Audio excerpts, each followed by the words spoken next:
Part 2. The fight on the Atlantic coast, 56 BC. 7. With the completion of these operations, Caesar had every reason to think that Gaul was pacified.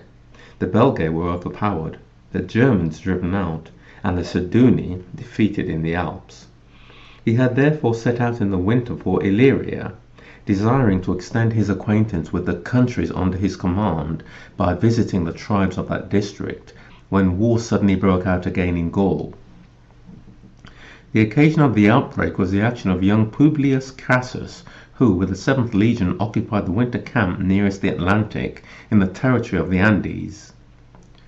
As food was scarce in that region, he sent a number of auxiliary officers and military tribunes to the neighboring peoples to seek a supply of corn and other provisions.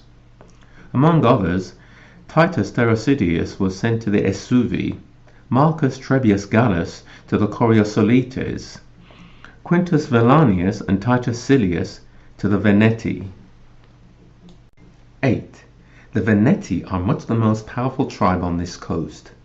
They have the largest fleet of ships in which they traffic with Britain. They excel the other tribes in knowledge and experience of navigation, and as the coast lies exposed to the violence of the open sea and has but few harbours which the Veneti control, they compel nearly all who sail those waters to pay toll. They were the first to take action against the Romans by detaining Silius and Velanius and any others they could catch, hoping by this to recover the hostages they had given to Crassus. Their neighbours followed their example with the impulsive haste that characterizes the actions of the Gauls, and detained Trebius and Terrasidius with the same motive.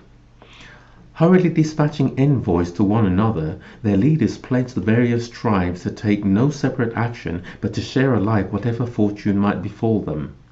They urged the other tribes to preserve their inherited liberties and not to submit to the Roman yoke, and quickly gained the adherence of all the maritime people, who sent a joint embassy calling upon Crassus to return their hostages if he wanted to recover his officers. 9. When Caesar was informed of these events by Crassus, he was far away from Gaul, and therefore instructed his subordinates to use the time that must elapse before his arrival in building warships on the river Loire, which flows into the Atlantic, enlisting crews in the province, and procuring seamen and captains. These orders were promptly attended to, and Caesar rejoined his troops as soon as the campaigning season started. On learning of his arrival and the Roman preparations, the Veneti and the other tribes, realizing the gravity of the crime they had committed in detaining and imprisoning envoys, an office that all nations had always held sacred and inviolable, began to make ready for war on a scale commensurate with the seriousness of their peril, paying particular attention to the provision of equipment for their ships. Their hopes of success were increased by the confidence they placed in the natural strength of their country. They knew that the roads were intersected by tidal inlets, and that sailing would be difficult for us on account of our ignorance of the waterways and the scarcity of harbours, and they felt sure that our armies would be prevented by shortage of grain from staying there very long. And even if all their expectations were disappointed, they had a strong fleet, while we had no ships available and were unacquainted with the shoals, harbours, and islands of the coast on which we should have to fight. And sailing in a wide ocean was clearly a very different matter from sailing in a landlocked sea like the Mediterranean. Having resolved to fight, they fortified their strongholds, stocked them with corn from the fields, and assembled as many ships as possible on the coast of Venetia, where it was generally thought that Caesar would open hostilities. They secured the alliance of various tribes in the neighbourhood, the Orsismi, Lexovi, Namnetes, Ambiliati, and Diablintes, and of the Morini and Menapi, and summoned reinforcements from Britain, which faces that part of Gaul. 10. In spite of the difficulties, Caesar had several strong reasons for undertaking this campaign. The unlawful detention of Roman knights, the revolt and renewal of hostilities by enemies who had submitted and given hostages, the large number of tribes leagued against him, and above all, the danger that if these were left unpunished, others might think themselves entitled to follow their example. Knowing too that nearly all the Gauls were fond of political change and quickly and easily provoked a war, and that all men naturally love freedom and hate servitude, he thought it advisable to divide his forces and distribute them over a wider area before more tribes could join the coalition. 11. Accordingly, he sent Labienus with some cavalry into the country of the Treveri near the Rhine. His orders were to make contact with the Remi and the other Belgic tribes and see that they remained loyal, and if the Germans, whom some of the Gauls were said to have summoned to their assistance, should attempt to force a passage across the river in boats, to stop them. Publius Crassus was instructed to march to Aquitania with 12 legionnaire cohorts and a strong force of cavalry in order to prevent the dispatch of reinforcements to the Celtic Gauls and the formation of an alliance between such powerful peoples.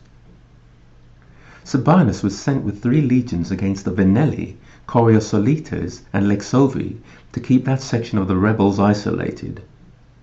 The young Decimus Brutus was placed in command of the fleet, including the Gallic ships that Caesar had ordered the Pictones, Santoni, and other tribes in the conquered areas to provide. Brutus's orders were to sail as soon as possible for Venetia. Caesar himself marched there with the land forces.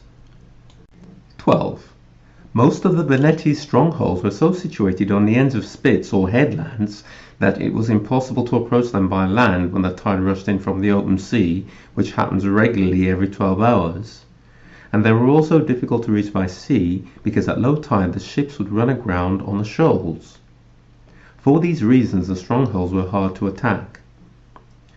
Sometimes the Romans made them untenable by building huge dikes, which both kept the sea away and enabled the besiegers to get on a level with the top of the walls.